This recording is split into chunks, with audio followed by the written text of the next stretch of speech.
नमस्कार, प्रॉपर्टी गुरु में आपका बहुत बहुत स्वागत है। आपके साथ मैं हूं विपिन भट्ट। तो प्रॉपर्टी गुरु में हमेशा की तरह भी इस हफ्ते हम हाजिर हैं आपके लिए लेकर आपके तमाम सवालों के जवाब जो कि रियल एस्टेट के साथ जुड़े हुए हैं।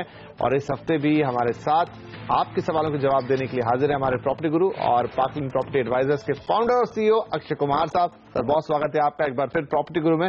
तो चलिए इस हफ्ते भी अक्षय जी से लेंगे आपके सवालों के जवाब। और हमारे साथ हमारे पहले कॉलर आनंद मोहन शाही गुरुग्राम से जुड़ गए हैं। आनंद जी, बहुत स्वागत है प्रॉपर्टी गुरु में। बताइए क्या पूछेंगे आप। नमस्कार। से पहले तो सर मैं ये जानना चाह रहा था कि मैं अभी मोहन नगर भौंसी है, ये गुड़गांव में है, सोना रोड पे। वहाँ पे एक अभी बीएसएफ कैंप के जैसा पॉजिटिव मोहन नगर है, वहाँ पे ये लैंड लेना चाह रहा था मैं, जो कि अभी रजिस्ट्री बंद है वहाँ पे। अच्छा, किसी कौन कारण से रजिस्ट्री बंद है, तो क्या वहाँ लेना सेफ रहेगा लैंड, या क्या वहाँ पे कैसा है? अच्छा, आप लिख भी रहे हैं अपनी मेल में कि जीडीए के अप्रूव प्लॉट्स हैं ये। हाँ, ये यहाँ पे क्या प्लॉट लेना सेफ है फ्यूचर में, या क्या रजिस्ट्री बंद है 2 सालों से? करते हैं मोहन नगर, मारुतिगंज और ये जो इलाका है पूरा, सर क्या करना चाहिए इनको? यहाँ पर जमीन खरीदनी चाहिए? देखिए, अगर आप प्लॉट लेंगे और रजिस्ट्री नहीं होगी तो आपका टाइटल डिफेक्टिव है, और लॉन्ग टर्म डिफेक्टिव टाइटल में ऑलवेज मार्केट प्राइस कभी नहीं मिलती। तो मतलब ये चीज मार्केट के अंडर ही ट्रेड करेगी। तो आपको अगर मार्केट के अंडर खरीदना है, जो आप खरीद रहे हैं अभी, अगर क्योंकि पावर अटॉर्नी है तो मार्केट के प्राइस के नीचे ही आएगी, और आप जब बेचेंगे तभी भी मार्केट प्राइस के नीचे आएगी। तो मतलब जहां तक देखा जाए वैसे कोई नुकसान नहीं है। पर अगर आप पावर अटॉर्नी पे लेते हैं, आपके पास टाइटल नहीं है, आप उस पर लोन नहीं रेज कर सकते, जो अगर आपने मकान बनाना है कभी, तो आपको अपने पैसों से बनाना पड़ेगा, कोई बैंक आपको लेंड नहीं करेगा। तो ये सब पहले चीजें ध्यान रखिए। बाकी ध्यान ये भी रखिए कि ज्यादा करके ये सब कॉलोनी जो है काफी अनऑथराइज हैं, तो इसमें और भी रिस्क हो सकते हैं। तो मैं नॉर्मली रेकमेंड नहीं करता ये सब रिस्क के साथ कोई प्रॉपर्टी खरीदे, क्योंकि सबके हार्ड अर्न कमाई होती है, और थोड़ा सा सेफ्टी और अच्छी चीज लेने में ज्यादा है मतलब एडवाइस करता हूं। तो अगर आप रिस्क लेने के लिए तैयार हैं तो जरूर करिए, पर ये जरूर याद रखिएगा कि आप रिस्की चीज ले रहे हैं। तो यहाँ पर आनंद साहब, आपके लिए यही सलाह होगी कि आप फिलहाल प्रॉपर्टी और खासतौर पे प्लॉट खरीदने से अगर थोड़ा बचें, क्योंकि रजिस्ट्रेशन भी जैसा आप भी बता रहे हैं और अक्षय सर भी सलाह दे रहे हैं बंद है, तो ये फिर प्रॉपर्टी लीगली आपकी नहीं हुई, टाइटल आपका नहीं होगा। और जो बात हो ही रही है कि इस समय जो पूरा मार्केट तितर बितर है, जो कालेधन का बॉम्ब फूटा है, उसमें ऐसे समय में लैंड डील थोड़ी सी और मुश्किल वाली बात होगी। तो बेटर है कि अगर आप थोड़ा सा इस तरह की डील से बचें। चलिए अब हम चलते हैं अपने अगले कॉलर के पास, और वो है तन्मय त्रिपाठी, मुंबई से हमें कॉल कर रहे हैं। तन्मय जी नमस्कार, क्या होगा आपका सवाल? नमस्ते, मैं हैदराबाद से बोल रही हूँ और मैं यहाँ पे 3 BHK देख रही हूँ। तो आप तन्मय नहीं हैं? नहीं, मैं उनकी वाइफ बात कर रही हूँ। अच्छा, प्रणाली जी बोल रही हैं? हाँ। ओके, चलिए कोई बात नहीं, तन्मय जी नहीं है लेकिन उनकी वाइफ है प्रणाली। बताइए क्या सवाल है आपका? मैं यहाँ पे हैदराबाद में 3 BHK लेने का सोच रही हूँ, और मेरा लोकेशन है गच्चीबौली। एंड कोई भी अच्छा अपार्टमेंट अच्छे बिल्डर का 3 BHK में कौन सा बिल्डर अच्छा रहेगा, और कौन सा लोकेशन अभी ज्यादा ग्रो कर रहा है कनेक्टिविटी के नजर से? तो आप मुझे प्रणाली जी, मैं एक सवाल आपसे पूछूं, बुरा तो नहीं मानेंगे आप? हाँ बोलिए। हाँ जी, जो तन्मय जी ने तो हमें 2 BHK बोला था, लेकिन आपने धीरे से उसको 3 BHK कर दिया सवाल पूछते पूछते। हाँ, अभी तो 2 to 3 BHK दोनों। चलिए ठीक है, मुझे लगा कि आपने फायदा उठाया कि आप तन्मय जी से 3 BHK खरीदवाना चाहती हैं और वो बजट थोड़ा कम कर रहे हैं। एनीवेज आपको सलाह देते हैं, सर क्या सलाह देंगे इन्हें? नहीं जी, बिल्कुल लीजिए 3 BHK। ये बाजारी टाइम है आपका, जब आप अपना 2 BHK की बजट में 3 BHK ट्राई कर सकते हैं। रहा सवाल आपका हैदराबाद का, मार्केट थोड़ा हैदराबाद में पिछले 2-4 महीने से थोड़ा सा ठीक होना शुरू हुआ था, वॉल्यूम आ गए थे थोड़े मार्केट में। गच्चीबौली आपको सूट करेगा, वहां पे 4,000, 4,500, 4,500 रुपए पर स्क्वायर फुट में काफी अच्छी प्रॉपर्टीज मिल जाती हैं आपके बजट में। होपफुली 2 तो पक्का आएगा, 3 आप कोशिश कर सकते हैं। प्रेस्टीज का प्रोजेक्ट है वहां पे, फीनिक्स का भी है, माय होम का भी है। ये 2-3 नामी बिल्डर हैं वहां पे जो काम टाइम से करते हैं और बाय एंड लार्ज पोजीशन भी टाइम से देते हैं, और जो टाइटल वाइटल का जो रिस्क होता है वो उनके साथ कम होता है। तो ये 2-3 जो बिल्डर्स हैं, इनके आप प्रोजेक्ट देख लीजिए, जो आपको पसंद आता है, जो रेट सूट करता है, उस हिसाब से आप बुक कर लीजिए और आप सुखी रहेंगे। वहां पे कोई फिक्र नहीं है, गच्चीबौली अच्छी जगह है, आपको एप्रिसिएशन अगले 5 साल में ठीक होगा। मार्केट इस वक्त थोड़ा स्लो रहेगा क्योंकि मल्टीपल फैक्टर्स हैं, खास करके जो रिसेंटली बातें हुई हैं। पर आप बिल्कुल शॉर्ट टर्म ना देखें, लॉन्ग टर्म प्रणाली जी अपना 3 BHK बुक करके एंजॉय करिए और तन्मय जी को बोलिए अगर जरूरत हो तो थोड़ी से बजट भी बढ़वा दे। चलिए, प्रणाली और तन्मय दोनों आपको शुभकामनाएं हमारी तरफ से। थोड़ा बजट बढ़ाएंगे तो बिल्कुल प्रणाली का भी मन रह जाएगा और तन्मय आपका भी निवेश अच्छा हो जाएगा, 3 BHK आ जाएगा। और गच्ची बावली बहुत अच्छा इलाका है, निवेश कर सकते हैं। और हैदराबाद में तो हम उम्मीद करते हैं कि आगे चलते हुए चीजें और बेहतर होती हुई नजर आएंगी। फिलहाल जरूर मार्केट थोड़ा सबड्यूड है, लेकिन आगे अच्छा होगा। चलिए, तो तन्मय और प्रणाली के इस सलाह के बाद अब एक ईमेल है हमारे पास और ये हमें भेजा है मनीष छाबड़ा साहब ने और पूछना चाहते हैं कि 40 लाख के बजट में फरीदाबाद में निवेश करना है, खासकर नहर पार इलाके में प्रॉपर्टी के क्या विकल्प हैं और डेवलपमेंट और फ्यूचर एप्रिसिएशन के बारे में भी जानना है। फरीदाबाद एक ऐसी लोकेशन है जिसके लिए अब मैं तो अक्षय जी से पूछूंगा कि इस समय क्या किसी को निवेश करना चाहिए फरीदाबाद में। देखिए, इस वक्त तो मैं एक्चुअली सबको कॉशियसली रहने के लिए कहूंगा। अगले 2-4 महीने में थोड़ा बहुत मार्केट उथल पुथल में रहेगा, NCR में ज्यादा उथल पुथल रहेगी। नहर पार, फरीदाबाद, ये जो एरियाज हैं इन्होंने काफी लोगों को तंग किया है, दुखी दी है, तो इसलिए थोड़ा सा कॉशियस रहिएगा। लॉन्ग टर्म में तो सब अच्छा ठीक हो ही जाता है, पर हम लोग सब ह्यूमन बींग्स हैं, हम रेगुलरली ट्रैक करते हैं, खबरें देखते हैं, विपिन जी की बातें सुनते हैं, अक्षय जी की बातें सुनते हैं, तो हमारा दिल धड़क धड़क करता रहता है। तो इसलिए थोड़ा वेट करिए, एरियाज में थोड़ा आप ना लें इस वक्त, 3-4-6 महीने वेट करिए, कोई आपको दिक्कत नहीं आएगी। अच्छी प्राइस मिलने का चांस ज्यादा है और नुकसान होने का चांस ऑलमोस्ट 0 है। तो थोड़ा टाइम वेट करिए, लीजिए जरूर, यहाँ पे कोई ऐसी बात नहीं है। दूसरे एरियाज में जाएंगे तो कोई मतलब अच्छी ही बात होगी, बट ऐसा कोई नहीं है। मैं ये नहीं कहूंगा नहर पार मत लीजिए, अच्छे बिल्डर्स हैं और लॉन्ग टर्म में ये एरियाज यहाँ पे ठीक हो जाएंगे, पर अगले 3-4-6 महीने के लिए बेशक ना कूदे मार्केट में। चलिए मनीष जी, तो थोड़ा 6 महीने का ब्रेक रखिए, फिर दोबारा लेटर लिखिए, दोबारा मेल कीजिए, फोन लगाइए, हम आपसे फिर एक बार सलाह मशवरा कर लेंगे। लेकिन फिलहाल 6 महीने का ब्रेक लेंगे तो ज्यादा बेहतर है यहाँ पे। चलिए, मनीष की सलाह के साथ ही हम यहाँ पर खुद भी एक छोटा सा ब्रेक ले लेते हैं और कुछ और सवाल लेते हैं आपके इस छोटे से ब्रेक के बाद।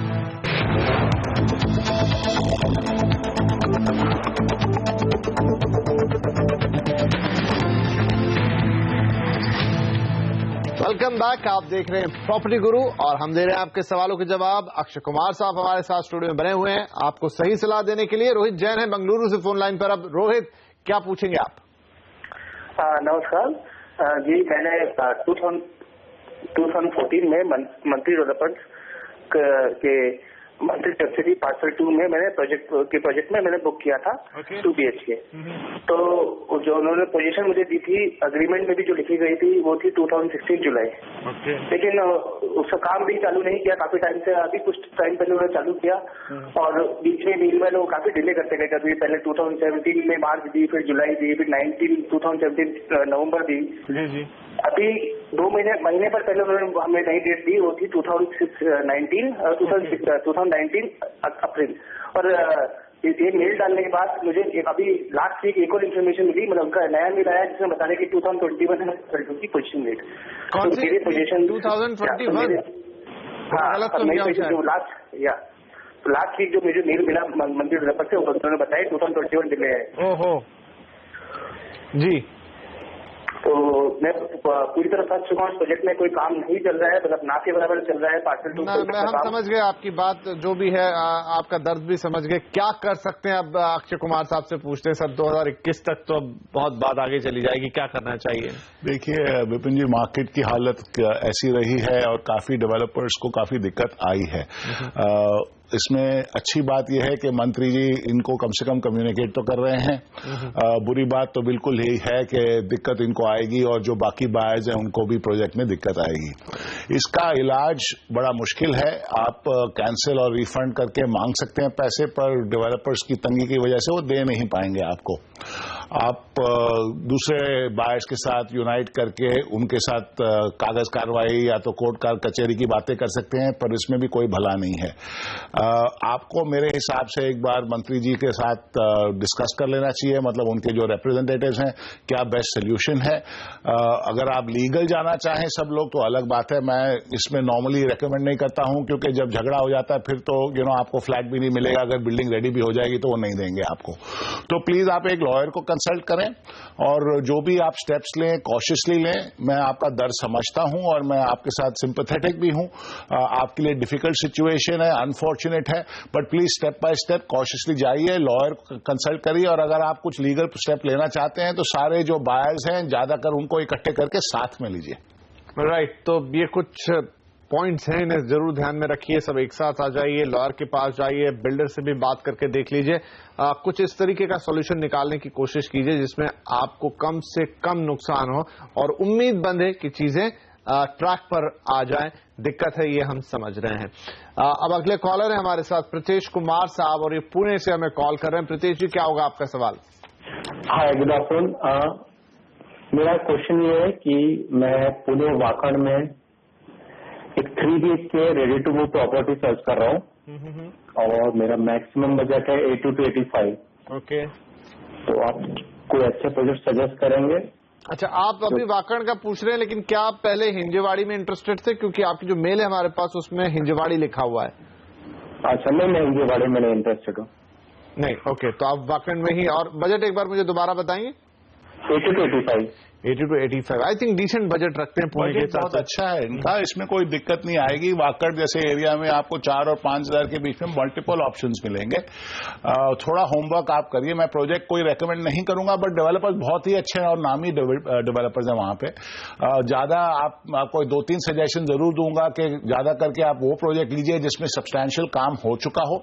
अगर रेडी पोजेशन मिले तो सबसे बेस्ट है, क्योंकि डेवलपर्स डिले कर रहे हैं, कंस्ट्रक्शन डिले हो रही है और मार्केट इस वक्त ढीला है। एक चीज मैं आपको जरूर बताऊंगा कि पूना में सप्लाई इस वक्त काफी ज्यादा है, तो आप ये उम्मीद ना रखें कि अगले 2-3 साल में बहुत ही बेहतरीन एप्रिसिएशन हो। मार्केट फ्लैट से नॉमिनल एप्रिसिएशन देगा आपको, और इसलिए आप मतलब पूरे उसमें चौकन्ने रहिए। फिर आपकी एक्सपेक्टेशन मतलब ज्यादा मत बढ़ाइए ताकि आपको बाद में तकलीफ हो। ऑप्शंस आपके बजट में आपको बहुत सारी मिलेंगी। एक ही सजेशन है, ज्यादा टाइटल वगैरह देख लीजिए, डेवलपर अच्छा लीजिए और कोशिश करके रेडी पोजीशन लीजिए। राइट, तो यहाँ पर प्रीतेश आप बड़ा अमाउंट डालने जा रहे हैं। पुणे शहर के साथ कोई दिक्कत नहीं है, प्रोजेक्ट वहां अच्छे होते हैं, लेकिन जो सबसे इंपॉर्टेंट बात इस समय जैसी मार्केट सिचुएशन है, जस्ट एक सवाल पहले ही हमने बात की बेंगलुरु में किस तरीके से एक निवेशक फंस गए हैं। तो आप रेडी पोजीशन अगर लेते हैं, जहां आपको आंख से दिख रहा है कि आपकी प्रॉपर्टी तैयार है, तो आप एकदम सुरक्षित हैं, कोई दिक्कत नहीं है, फिर आपकी निवेश और रकम भी सुरक्षित है। चलिए, अब एक ईमेल है हमारे पास प्रतीक महेश्वरी साहब का, और ये पूछना चाहते हैं कि उल्लासनगर में 5000 स्क्वायर फीट का एक प्लॉट है इनके पास। लोकेशन कमर्शियल क्लॉथ मार्केट के नजदीक है। 1990 में 1 लाख रुपए में ये खरीदा था। फिलहाल इसकी कीमत अब क्या होगी और क्या इसकी कीमत बढ़ने की संभावना है जितनी होगी उससे, या इसे बेच देने में फायदा होगा और यही सही समय है?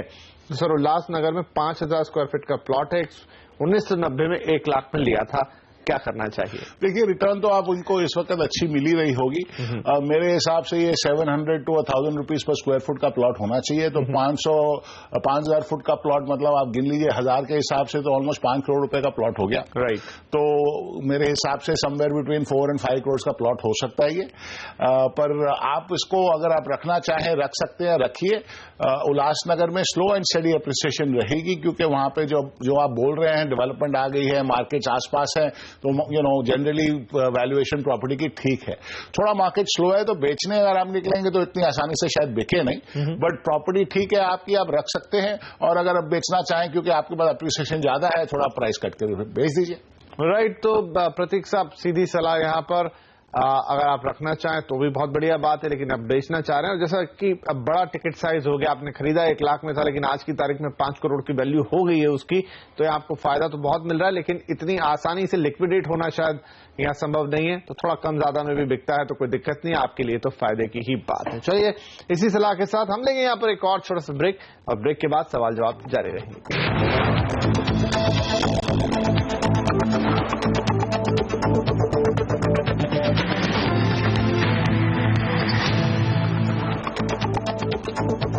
Welcome back. आप देख रहे हैं प्रॉपर्टी गुरु और हम लगातार दे रहे हैं आपके सवालों के जवाब। अक्षय जी हमारे साथ बने हुए हैं, तो आइए फटाफट सिलसिले को आगे बढ़ाएं। कुछ मेल्स है हमारे पास, वो भी ले लेते हैं। जी सार्केल साहब बंगलुरु से हमें लिखते हैं कि उन्हें 2 BHK फ्लैट लेना है, 50 से 55 लाख रुपए तक का बजट है और शहर के नजदीक हो और पोजीशन भी उन्हें जल्द मिल जाए, ऐसे कोई प्रोजेक्ट पर सुझाव चाहते हैं सर। बंगलुरु में 50-55 लाख का बजट, 2 BHK फ्लैट और जल्द पोजीशन। बेंगलुरु का मार्केट में इनको काफी चॉइसेस हैं। प्रेफर्ड लोकेशन इस वक्त 2-3 हो सकती हैं। एक हेनूर रोड, टानीसंदा रोड, नॉर्थ बेंगलोर में जो है एयरपोर्ट की तरफ, मान्यता टेक पार्क के आसपास। दूसरा एरिया है व्हाइटफील्ड एरिया और तीसरा एरिया शायद कनकपुरा रोड भी इनको सूट कर सकता है। तो जहां पे आपका वर्क प्लेस है, जहां पे आपको मतलब कन्वीनियंट है, उस हिसाब से आप चुनिए। यहां पे रेट्स आपको मिल सकते हैं एनीवेयर फ्रॉम 4,750 से 6,500 रुपए पर स्क्वायर फुट में। तो आपको 2 बेडरूम तो कंफर्टेबली मिल जाएगा 50-55 लाख रुपए में। और ये हेनूर रोड पे या तानीसंदा रोड पे भारतीय सिटी है, शोभा के भी प्रोजेक्ट हैं। तो 2-3 अच्छे प्रोजेक्ट भी हैं अगर आप नॉर्थ बैंगलोर में जाना चाहें। बैंगलोर की ये खासियत है कि ऑप्शंस की कोई कमी नहीं है और काफी अच्छे नामी डेवलपर्स हैं जिनका काम आज की डेट में भी ठीक चल रहा है। मार्केट इस वक्त थोड़ा क्वाइट ही है, तो एप्रिसिएशन की ज्यादा मतलब उम्मीद ना रखें अगले 1-2 साल के लिए, बट लॉन्ग टर्म के लिए बैंगलोर एकदम सेफ है और नॉर्थ बैंगलोर में ग्रोथ होगी। राइट, तो बैंगलोर में कई ऑप्शन आपके लिए और सारे इंपॉर्टेंट प्रोजेक्ट भी यहां पर आपको सजेस्ट कर दिए। क्या उनकी खासियत हो सकती है इलाकों की, ये अक्षय जी ने बता दिया। अब आप अपने हिसाब से थोड़ा जो आपकी रिक्वायरमेंट है एडजस्ट कीजिए और देखिए। और अगर फिर भी कोई कंफ्यूजन है या कोई क्वेरी आपकी आती है तो जरूर हमें दोबारा मेल कीजिए। हम एक बार अगर आप प्रोजेक्ट सिलेक्ट कर लें तो और आपको थोड़ी प्रिसाइज सलाह दे पाएंगे।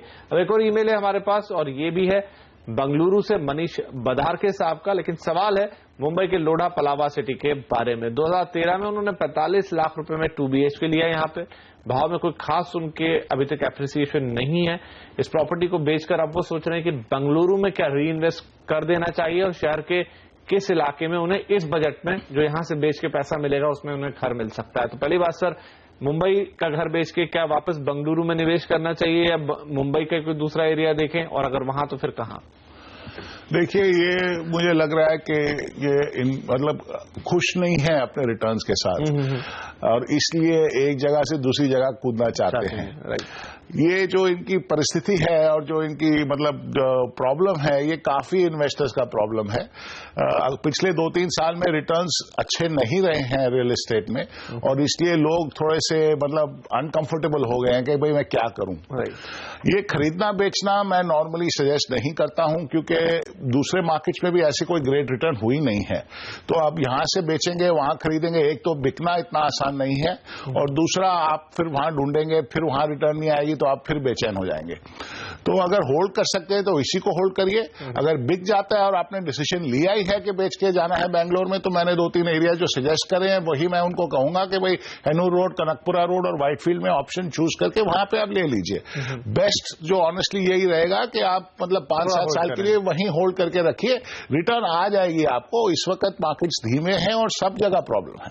राइट, तो मनीष जी यही सही सलाह है क्योंकि एक जगह बेचेंगे उसके बहुत सारे चार्ज और कॉस्ट उसमें इन्वॉल्व होती है, दूसरी जगह खरीदेंगे फिर चार्ज और कॉस्ट इन्वॉल्व होगी, तो जो आप पहले ही आपको लग रहा है एप्रिसिएशन नहीं हुआ है, बाकी आपकी जेब से और खर्चा करा देगा ये सब कुछ और शायद अगली प्रॉपर्टी में भी आपको वैसा एप्रिसिएशन नहीं मिले तो फिर आपको निराशा होगी। तो कुल मिलाकर अगर होल्ड कर सकते हैं तो करें, नहीं तो कुछ ऑप्शंस बेंगलोर में यहाँ पर अक्षय जी ने आपको दिए हैं, उन पर आप आगे विचार कर सकते हैं। चलिए, समय समाप्त हो रहा है आज प्रॉपर्टी गुरु के लिए, तो यहीं पे खत्म करेंगे आज का एपिसोड। जाने से पहले अक्षय जी आपका बहुत शुक्रिया, आप आए और आपने हमारे दर्शकों के सवालों के जवाब दिए। और आपसे यही निवेदन हमेशा की तरह pg@moneycontrol.com पूरा डिटेल लिख दें, नाम पता फोन नंबर लिख दें, क्वेरी लिख दें, हम आपकी हर सवाल का जवाब देने की कोशिश करेंगे जिससे आपको फायदा हो। तो आज के लिए इतना ही, अगले हफ्ते फिर मिलेंगे, तब तक के लिए नमस्कार।